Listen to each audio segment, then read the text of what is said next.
Nasze materiały napędza Ceneo.pl, największa porównywarka cen gier.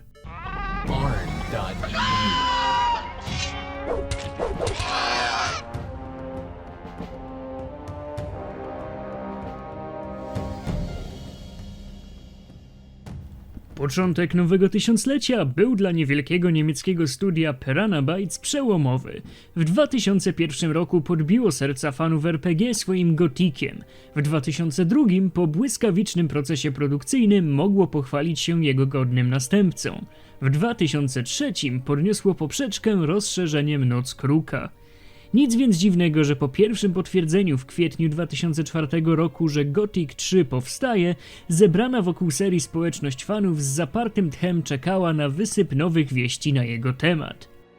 Dla Piranii jasnym było, że trzecia część będzie musiała przynieść nową technologię. Po Gothicu 2, który średnio przypadł ekipie do gustu z uwagi na mały powiew świeżości, jaki wniósł do serii, chcieli mieć wreszcie możliwość pełnego rozwinięcia skrzydeł i prawie nielimitowanego przelewania swoich pomysłów wprost do gry. A były one naprawdę ambitne. Motywem przewodnim Gothica 3 miało być poczynienie kolejnego kroku w powiększaniu zawartości gry. W jedynce gracze eksplorowali sztucznie wydzielony kawałek Korinis. W dwójce ukazana została większość wyspy ze sporym żyjącym miastem. Dodatek jeszcze powiększał ten obszar. W trójce ogrom świata do zwiedzenia miał urosnąć wykładniczo. Twórcom marzyło się stworzenie całego kontynentu wypełnionego różnorodnymi miastami. Na początku tysiąclecia wydawca serii Gothic, austriacki Jowood, stawiał raczej na ilość niż na jakość. Chciał ugruntować swoją pozycję na rynku i pozyskać pieniądze na rozwój. Zamierzony cel udało się osiągnąć w roku 2004. Szeroki wachlarz wydawanych pozycji zamieniono na o wiele węższy, lecz wypełniony jedynie tytułami AAA katalog wydawniczy. Do tego firma utrzymywała szereg wewnętrznych studiów pracujących nad własnymi produkcjami. Na E3 2004 odbywającym się w maju Jowood pojawił się z całą gamą zapowiedzi. Odwiedzający targi zobaczyli oparte o silnik Gamebryo D-Gilded Spy i wedle doniesień redakcji GameStar ta sama technologia miała zostać w przyszłości użyta przy Gothicu 3. Oprócz tego łaknący wieści fani zostali zaspokojeni 3 koncept artami z nadchodzącego RPGa. Spośród dostępnych na rynku rozwiązań faktycznie to właśnie silnik Gamebryo był tym, który przypadł najbardziej do gustu programistom Piranha Bytes. Dotychczas zasilał przeróżne gry od Morrowinda przez RTS-y pokroju Empire Earth 2 i 3 po rockstarowego Bulliego. Jasnym było, że potrafi sobie poradzić z wieloma wyzwaniami, ale niestety po dokładniejszym zbadaniu tej technologii okazało się, że nie da rady zaspokoić potrzeby wyrenderowania ogromnego świata bez ekranów ładowania, jakiej wymarzyli sobie projektanci. Zapadła więc decyzja o stworzeniu własnego silnika. Tym razem jednak programiści znajdowali się w pozycji, w której nie musieli tworzyć każdego elementu od podstaw. Na rynku dostępne były pełne moduły gotowe do wykorzystania. Realistyczne animacje w Gothicu 3 napędzać miała technologia eMotion FX 2 firmy Mystic Game Development, ponieważ wydawała się najwygodniejszym rozwiązaniem, jednocześnie posiadając dobrą dokumentację i łatwy dostęp do swoich funkcji. Gothic 3 miał m.in. dzięki temu wkroczyć na poziom realizmu grafiki, który gracze widzieli dotąd jedynie u konkurencji. Nowa gotycka przygoda miała zostać zoptymalizowana pod hyperthreading, technologię Intela dzielącą obliczenia na wiele wątków, co miało znacznie przyspieszyć prędkość ich wykonywania, zwiększając tym samym wydajność. W połączeniu z multithreadingiem przy renderowaniu przygotowanym przez programistów Piranha Bytes, Gothic 3 zapowiadał się na niezwykle piękną, aczkolwiek sprawnie działającą grę zarazem. Twórcy nie skąpili wywiadów. Mike Hoge zapewniał, że nowy, większy świat i zmiana silnika nie sprawią, że zniknie gdzieś duch Gothica. Obiecywał, że zarówno hardkorowi fani, jak i ci mniej doświadczeni znajdą w nowej odsłonie coś dla siebie, choćby za sprawą nowego sterowania, bardziej przyjaznego posiadaczom myszek. Wspomniał też o wprowadzeniu do gry koni, stwierdzając, że pomysł ten jest rozważany. Kai Rosenkrantz zdradził zaś dość szybko nieco szczegółów fabuły i świata. Gra miała odbywać się na kontynencie o wiele większym i bardziej malowniczym niż wyspa Korinis, a główna intryga miała rozgrywać się wokół konfliktu trzech bogów – Inosa, Adanosa i Beliara. Trwały prace nad sztuczną inteligencją, później ekipa miała zająć się nowym systemem walki. Śledzący z zapartym tchem rozwój gry fani byli pewni, że Gothic 3 zmiecie po swojej premierze konkurencję. Podobne przekonanie panowało wśród członków ekipy pracującej już nad produkcją. Widząc, jak na ich oczach rozwija się zaawansowany silnik wykorzystujący najnowsze dostępne elementy, nazwany już oficjalnie Genome Engine, byli pewni, że mają dużo czasu na stworzenie na tej podstawie gry. Pewność ta miała zostać przetestowana w przyszłości. Tworzenie złożonych modeli do nowej gry przysparzało grafikom sporo trudności. Program do modelowania 3D 3ds Max w wersji 6 działał bardzo wolno po nałożeniu na złożone nawet z 10 000 wielokątów modele modyfikatora Skin. Na ratunek przyszła nowa wersja programu, która poprawiła wydajność, a dzięki napisanym przez programistów studia wyspecjalizowanym skryptom dawała grafikom dużo większą swobodę. By ułatwić animowanie modeli, Piranha Bytes zamówiła system do sesji Motion Capture Gypsy Gyro 18 jako jeden z lepszych na rynku. Umożliwiał on zgrywanie danych nawet z dwóch aktorów jednocześnie, łącznie z interakcjami między nimi, sceny podwodne, turlanie się po podłodze, a to wszystko z wielką precyzją, która minimalizowała liczbę niezbędnych do wprowadzenia poprawek. Na sam koniec roku 2004 Joe Wood wydało oświadczenie prasowe, w którym przypomniało światu, że to właśnie ta firma wydaje gry z serii Gothic i podkreśliła, że część trzecia celuje w stanie się ogólnoświatowym sukcesem z rekordami sprzedaży niespotykanymi dotąd dla gier RPG. 14 stycznia 2005 roku gracze otrzymali przybliżoną datę premiery nowego Gothica. Miał się ukazać w sklepach pod koniec roku. Zaczęło się wielkie oczekiwanie. Choć zapowiedzi Joe Wood były bardzo szumne i z zewnątrz wydawało się, że wszystko jest w porządku, austriacki wydawca nie mógł się pochwalić zbyt dobrymi wynikami. Nastawienie na duże, wymagające wielkich nakładów pieniężnych tytuły, a do tego konieczność utrzymywania wewnętrznych studiów bardzo obciążały finanse korporacji. W raporcie za rok fiskalny 2004 Joe Wood odnotowało stratę w wysokości ponad 21 milionów euro. Zarząd został odwołany, trzeba było wybrać nowy. Nie przelewało się, a nie pomagał wcale fakt, że datę premiery Gothica 3 trzeba było przesunąć na styczeń 2006. Przedstawienie musiało jednak trwać. Potwierdzono, że Gothic 3 zostanie zaprezentowany na E3 2005. Niedługo potem magazynowi PC Action udało się dotrzeć do 5 pierwszych screenów z gry. Wyglądały bardzo obiecująco. W artykule potwierdzono, że świat będzie 3-krotnie większy od tego z Gothica 2. Do tego jak zawsze nie wykluczono edycji konsolowych gry, choć to miała być raczej odległa przyszłość po premierze PC-towej. Po ukazaniu się w prasie screenów z nowym projektem orków, wśród fanów gry wydzieliły się dwa obozy. Pierwszy, któremu nowy design zupełnie nie przeszkadzał, i drugi, który łapał za widły i szukał winnych takiemu zbezczeszczeniu wizerunku tych stworzeń. Do ostudzenia ich zapału zmuszony został Kai Rosenkrantz, który w swoim wpisie na forum World of Gothic wyjaśnił, że zmiany te wiążą się nie tylko z nowym stylem graficznym, wynikającym z o wiele większych możliwości nowego silnika, ale także z różnic gatunkowych między starymi orkami z Korinis, a tymi nowymi z kontynentu.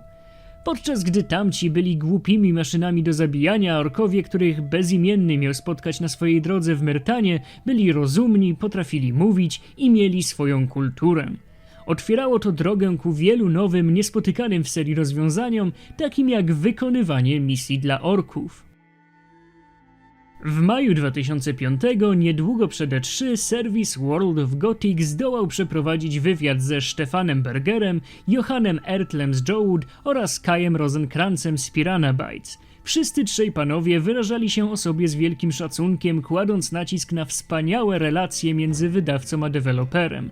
Dobre do tego stopnia, że nie było mowy o żadnym popędzaniu czy naciskach ze strony tego pierwszego. Wedle słów Stefana Bergera, Joe Wood wyznaczyło swoim partnerom 25 celów, po wypełnieniu których gra powinna być spokojnie skończona. Wszystko na zasadzie wzajemnego zaufania, a zanim ukaże się na półkach, każdy najmniejszy bug miał zostać wychwycony przed testerów i załatany. Wyczekujący E3 fani dostali jeszcze na deser animację z orkiem i ścierwojadem. Sielanka pełną gębą. A tymczasem był problem z grami z katalogu wydawniczego Joe Wood. Produkcja Stargate SG-1 The Alliance, gry opartej na popularnym w owym czasie serialu Gwiezdne Wrota, była zdecydowanie opóźniona, a wersja na PlayStation 2, w której pokładano wielkie nadzieje, była czarną dziurą pożerającą pieniądze i zasoby, ale nie dającą żadnych widocznych efektów. Joe Wood, widząc problemy odpowiedzialnego za grę australijskiego studia Perception Pty, postanowiło zatrzymać produkcję i poszukać innego podwykonawcy, który podołałby temu zadaniu. Innego zdania było jednak Perception, mieniący się właścicielem licencji na grę opartą o uniwersum Gwiezdnych Wrót. Obie firmy weszły na długą i kosztowną drogę sądową. Jakby tego było mało, gra wewnętrznego studia Massive Entertainment pod tytułem Aquanox The Angel's Tears na PlayStation 2 nie przeszła testów jakości Sony i przyniosła spore straty wydawcy. By móc dalej finansować trwające projekty, austriacki wydawca postanowił podpisać umowę na współwydawanie gier w Europie z Koch Media, a w zasadzie ze stworzoną przez nią marką Deep Silver, które pomagało firmie już przy premierze Gothica 2. Umowa partnerska z Deep Silver wymagała wniesienia stosownych zmian w kontraktach między Piranha Bytes i Joe Wood. Największej modyfikacji uległ pierwotny kontrakt, do którego dodane zostały wzmianki o tym, że marka Gothic jest własnością Piranha Bytes, a wcześniej nieokreślona liczba sequeli serii Gothic, do wydawania których miało prawa Joe Wood, została ograniczona do Gothica 3 oraz Gothica 4 i po jednym dodatku do każdego z nich. Piranie dalej zachowywały prawo pierwszeństwa do tworzenia tych gier. Nowe zapisy były dość korzystne dla Piranha Bytes, lecz partnerstwo z Deep Silver wcale nie uszczęśliwiało wciąż stojącego na skraju bankructwa Joe Wood. Nowy inwestor odbierał Austriakom niezależność. Nie po to przez wiele lat ustanawiali swoją pozycję na rynku, żeby uginać się pod naciskami zagranicznego partnera. Deep Silver traktował Austriaków jak inwestycję i to taką, która miała się zwrócić w ustalonym czasie. Kontrakt z Joe Wood był obłożony masą nakazów i ograniczeń. Niemiecki inwestor wymagał, by wyznaczyć sztywne daty premiery wszystkich gier i trzymać się ich jak najściślej pod groźbą kar finansowych. To wszystko jednak działo się za kulisami. Trzeba było zrobić dobrą minę do złej gry i pojechać do Los Angeles, by zaprezentować nadchodzące produkcje. E3 2005 przyniosło fanom wysyp materiałów. Najpierw teaser, następnie sporo screenshotów, a wreszcie dzięki serwisowi Just Gamers i Giga Games ekskluzywne fragmenty gameplayu z gry. Przyszłość malowała się w jasnych barwach, płynne animacje, piękny świat, ciekawy system walki. Wyglądało na to, że Gothic 3 będzie godnym następcą serii. Po E3 zaczęły sypać się nowe fakty dotyczące Gothica 3. Technologia Speed Tree miała zostać użyta do stworzenia wspaniałej roślinności w grze. Zapowiedziano, że po załadowaniu gracze nie uświadczą podczas rozgrywki nawet jednego ekranu wczytywania. Pojawiło się więcej screenshotów i animacji. Fani byli w niebo wzięci, zwłaszcza, że już niedługo, w sierpniu, Gothic 3 miał pojawić się na targach Games Conventions w Leipzig. Piranha Bytes bardzo luźno podeszło do swoich rodzimych targów. Jak zaznaczył Kai Rosenkrantz podczas prezentacji, nie mieli okazji przygotować żadnej wersji demonstracyjnej gry specjalnie na tę okazję. Zwyczajnie wzięli najświeższą jej wersję, wrzucili na CD i pojechali pokazać ją ludziom. Wersja ta nie posiadała zaimplementowanego systemu walki, dialogów, nawet menu. Można było tylko biegać i podziwiać świat. Odbiegała więc od specjalnie przyszykowanej na E3 wersji rozwojowej, obrazując to, jak bardzo Joe Wood zależało na tym, by pokazać się dobrze światu. Dobra passa trwała, a panowie z Piranha Bytes zakładali, że wyrobią się z premierą na pierwszy kwartał 2006 roku. W tym samym okresie potwierdzono, że muzyka do nowego Gotika zostanie nagrana przez orkiestrę symfoniczną. To ogłoszenie było wielkim krokiem naprzód w karierze Kaja Rosenkrantza, głównego kompozytora zespołu. W pierwszych 2 częściach muzyka była odgrywana przez wirtualną orkiestrę. W trójce Kaj miał mieć wreszcie szansę współpracować z prawdziwą orkiestrą symfoniczną w Bochum. Pełne dynamizmu, nastrojowe utwory okazały się strzałem w dziesiątkę, po premierze zapadając w pamięć graczy. Prace nad Gothic 3 trwały, a JoWood zaliczyło po raz kolejny straty finansowe. Choć Koch Media zgodziło się wykupić część akcji spółki, spłacając tym samym sporo długów, firma wciąż nie prosperowała, co zmusiło ją do poważnej restrukturyzacji i zmniejszenia kosztów operacyjnych o 66%.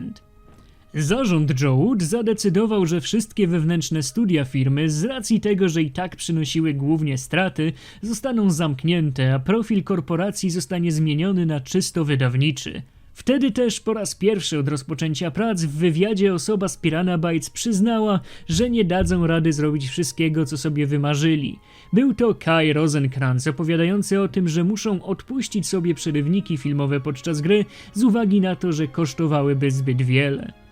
Przyznał za to, że tuż przed świętami ekipie udało się wypełnić kolejny, jeden z większych celów wyznaczonych przez wydawcę. Zwłaszcza system oświetlenia i animacje walki spodobały się wszystkim tak bardzo, że udali się ze spokojem na przerwę świąteczną. Problem pojawił się, kiedy wrócili z urlopu. Ponieważ gra była rozwijana równolegle z silnikiem, testy nowych systemów nie zawsze przebiegały tak jak należy.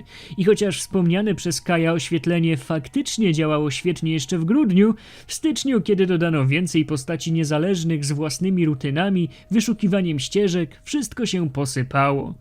Twórcy zdali sobie sprawę, że gra nie będzie w tym stanie działać płynnie. Choć nikt nie powiedział tego publicznie aż do okresu po premierze gry, ten błąd kosztował Piranha Bytes wiele czasu, bo aż 2 miesiące zajęła operacja optymalizowania wszystkich modeli w grze. A JoWood, ponieważ sytuacja finansowa po raz pierwszy od dawna przestała być tak dramatyczna, zaczął snuć plany na odległą przyszłość.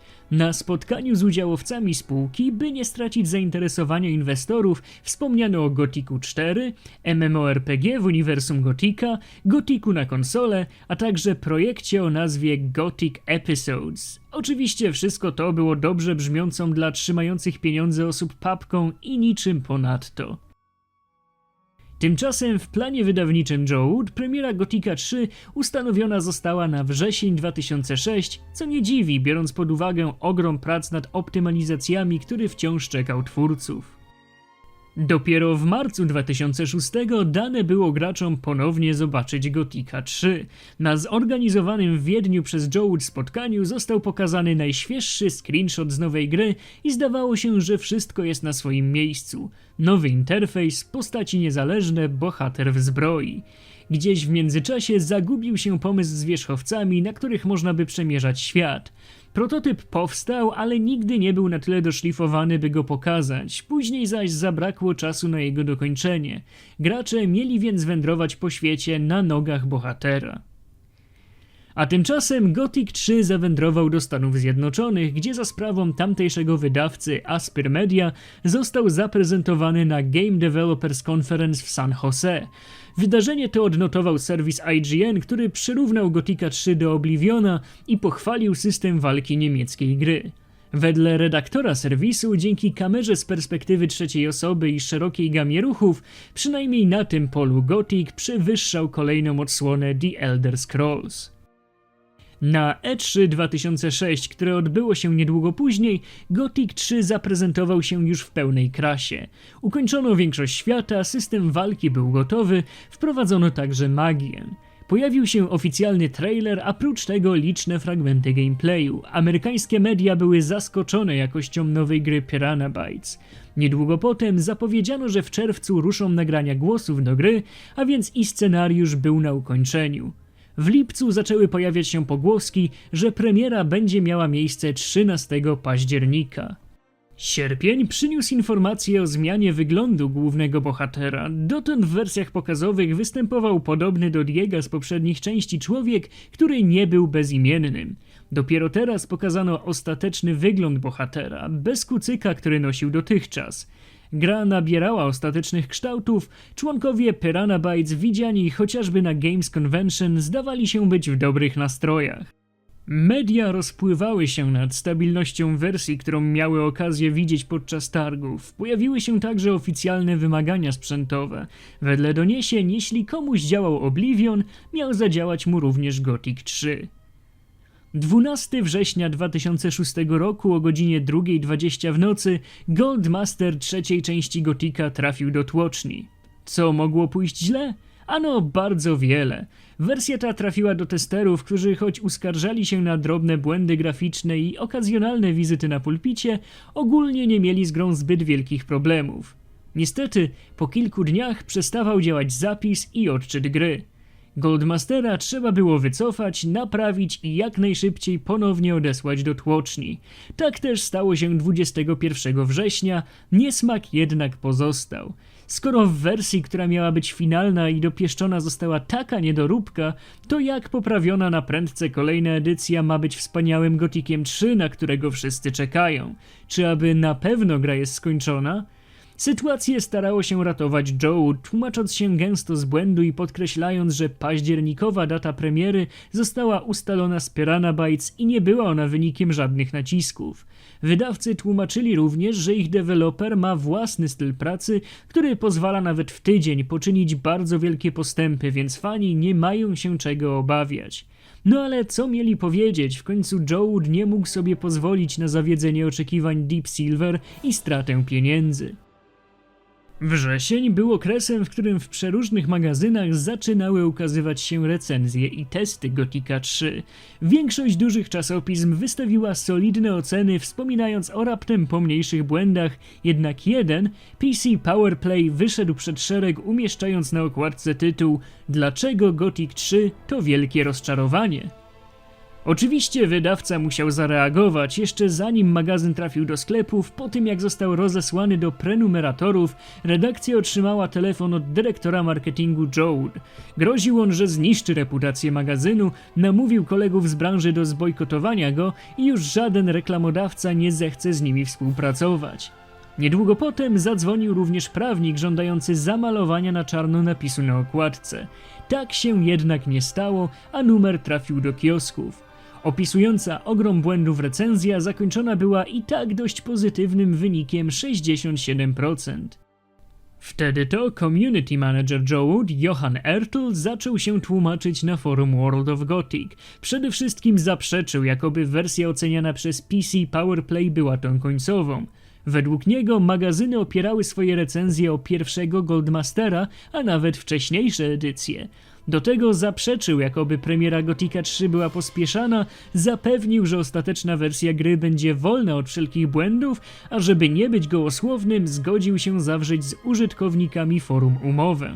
Każdy użytkownik, który znajdzie w Gothicu 3 reprodukowalny A-bug, czyli taki uniemożliwiający posunięcie fabuły do przodu, psujący zapis gry lub zwyczajnie sprawiający, że przestaje ona działać, miał mieć możliwość pojechania z Johanem za darmo na weekend w stylu średniowiecznym. Obietnica ta była jednak zdaniem niektórych dość słaba, gdyż wymagania dotyczące specyfikacji błędu były sformułowane w taki sposób, żeby praktycznie żaden bug nie pasował do opisu.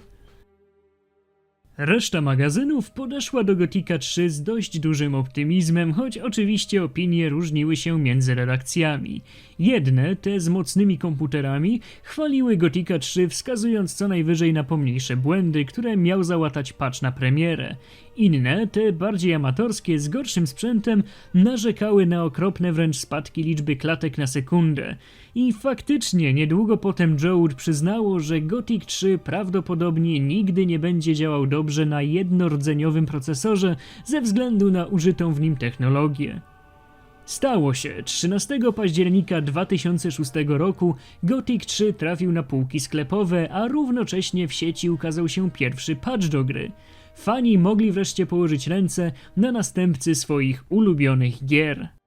Ze względu na projekt gry nie da się opowiedzieć, jak wygląda fabuła trzeciego Gotika. W przeciwieństwie do poprzedniczek nie ma tutaj podziału na rozdziały, od samego początku gracze mają dostęp do całego świata, w dodatku każda postać niezależna jest śmiertelna. Teoretycznie wystarczająco zaparty gracz mógłby zabić wszystkie stworzenia na świecie i dalej mógłby ukończyć grę. Niedługo po niemieckiej premierze, bo 6 listopada ukazała się polska wersja gry, standardowo przygotowana przez CD Projekt i standardowo utrzymująca swój wysoki poziom jakości. Po raz kolejny zawiodły decyzje castingowe, gdyż jeszcze raz mamy do czynienia z drastyczną zmianą obsady ważnych dla fabuły postaci. Szybko jednak stało się jasne, że Gothic 3 ma problemy. W ankiecie przeprowadzonej zaraz po premierze przez portal World of Gothic około 40% posiadaczy gry stwierdziło, że co prawda mogą grać bez większych błędów, ale mają problemy z wydajnością. 17% uświadczyło poważnych bugów, ale grało mimo to, 6% nie zdołało uruchomić tytułu, a reszta, około 40%, mogła grać w dość płynną produkcję. Coś było wyraźnie nie tak, zwłaszcza że samo to, jak gra działała, nie było największym zmartwieniem odbiorców. Zatrwożyli się słabym ich zdaniem systemem walki sprowadzającym się do przeklikiwania się przez wrogów, a jeszcze bardziej dziwili ich niektórzy przeciwnicy zdolni do uwięzienia bohatera w zapętlającej się animacji otrzymywania obrażeń i zabicia go bez wysiłku. Narzekano też na słabe dialogi, zero powodów do powracania w odwiedzone uprzednio miejsca i powtarzalne misje, aspekty, których nie dało się zrzucić na technologię. Wynikały one z tego, że gra była tworzona równolegle z silnikiem, podczas gdy programiści w pocie czoła starali się stworzyć bazę pod nową grę, dział odpowiedzialny za scenariusz musiał przez 1,5 roku tworzyć dialogi i misje wyłącznie na papierze. Nie istniały narzędzia, które pozwoliłyby wprowadzić je do gry. Jeśli przyjrzeć się archiwalnym nagraniom z różnych targów, to faktycznie widać, że na żadnym z pokazów nie została przedstawiona rozmowa z postaciami niezależnymi. W wyniku takiego obrotu spraw, cała otoczka fabularna tak wielkiej gry musiała zostać zaprogramowana w kilka miesięcy. Bjorn Pankratz osobiście zaimplementował dialogi w Myrtanie i Warancie w raptem 3. Inne działy też miały swoje problemy. Nowy silnik wymagał zupełnie innego, bardziej szczegółowego podejścia do modeli i tekstur. Nie można było więc wykorzystać ani piksela ze stworzonych w przeszłości zasobów. Nauczenie się nowego sposobu pracy wymagało więc czasu, którego nie było wcale tak dużo, jak się wszystkim wydawało. Może to tłumaczyć choćby ubogi wachlarz modeli twarzy postaci niezależnych. Problem twórców leżał także w technologii używanej do składania wszystkich surowych plików w paczki, które nadawały się do odtwarzania przez silnik. Proces ten zwany był kompilowaniem świata. Nie jest on niczym dziwnym, większość dużych gier go przechodzi, jednak jest zazwyczaj automatyzowany. W przypadku Gothica 3 tak jednak nie było. Osoba chcąca z najnowszych plików stworzyć grywalną wersję musiała poświęcić często długie godziny, by dokonać kompilacji. Narzędzia wykorzystywane do tego były nie do końca stabilne i zdarzało im się albo wyrzucić błąd, albo utworzyć uszkodzone dane, a wtedy trzeba było zaczynać od początku. Gothic 3 okazał się więc być dla Piranha Bytes jednym wielkim poligonem doświadczalnym. Dwie poprzednie stworzone przez nich gry były malutkie w porównaniu z trójką, oparte o technologię, którą zdołali dobrze poznać jeszcze zanim wielkie korporacje czy rzesze fanów zaczęły czegokolwiek od nich oczekiwać. Zadanie stworzenia Genome Engine i jednoczesnego opracowania na jego podstawie gry w czasie na tyle rozsądnym, by nie stracić pieniędzy i zaufania odbiorców, a nawet trochę zarobić, przerosło swoich twórców. Zanim Piranie zdołały wypracować odpowiednią organizację w swojej firmie, było już zwyczajnie za późno, by móc jeszcze odratować Gothica 3. Trzeba było więc to niestety odłożyć na czas po premierze.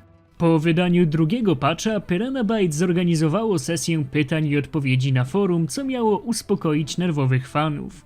To wtedy Mike Hoge przyznał, że ekipa przeliczyła się jeśli chodzi o datę premiery, a w pewnym momencie było już za późno, żeby to odkręcić.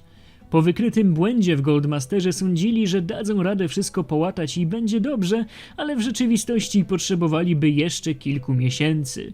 Bronił też kilku swoich zamierzonych decyzji, takich jak otwarcie się na większą liczbę odbiorców prostszym sterowaniem. Fani jednak potrafili czytać między wierszami, nie starczyło czasu i to nie była wina Piranha Bytes. Joe, o dziwo, miało powody do zadowolenia. 9 marca 2007 roku, 6 miesięcy po premierze gry, Gothic 3 sprzedał się w 500 000 egzemplarzy. Mogłoby się zdawać, że to dobre wieści, wydawca zarabiał, deweloper połatał największe dziury, ale tak nie było, za kulisami wrzało, rozmowy dotyczące dodatku i 4. części serii przeciągały się. Do rozłamu doszło wreszcie oficjalnie 22 maja 2007 roku. W oświadczeniu wydanym tego dnia przez Piranha Bytes czytamy: w wyniku nieudanych negocjacji dotyczących nowej odsłony serii Gothic, Piranha Bytes jest zmuszone udać się w nowym kierunku. To, jakie tytuły z serii Gothic ukażą się w przyszłości, nie jest wiadome. Trwające od listopada 2006 negocjacje nie zaowocowały żadnym sensownym rozwiązaniem. Piranha Bytes nie jest w stanie spełniać wymagań społeczności co do zmiany zawartości gry w patchu z uwagi na ich poziom skomplikowania. W planach było poczynienie tych zmian w dodatku. Takim niejasnym komunikatem Piranha Bytes pożegnało się ze swoim długoletnim wydawcą, ale nie skończyło mówić. Na forum członkowie studia pisali, że z optymizmem patrzą w przyszłość i że wkrótce dadzą znać co dalej. Joe Wood zaś nie przejmował się wyjaśnieniami, przeszedł od razu do konkretów i w tym samym dniu zapowiedział Gothic 4. Wedle komunikatu trwały rozmowy z nowym studiem, które miało zapewnić najwyższą jakość produkcji i wolną od błędów grę na pecety i konsole. Kontrakt między Piranha Bytes i Joe Wood dalej działał, więc Piranie, rezygnując ze współpracy z Austriakami przy Gothicu, dały im wolną rękę w dobraniu innego studia. Wydawca skomentował sprawę krótkimi słowami: Gothic to Gothic, będzie popularny nawet bez Piranha Bytes czy Joe Wood. O dalszych przepychankach między obiema firmami oraz tym, czy Gothic bez Piranha Bytes to faktycznie Gothic, opowiemy jednak w kolejnym odcinku Gothic w pigułce.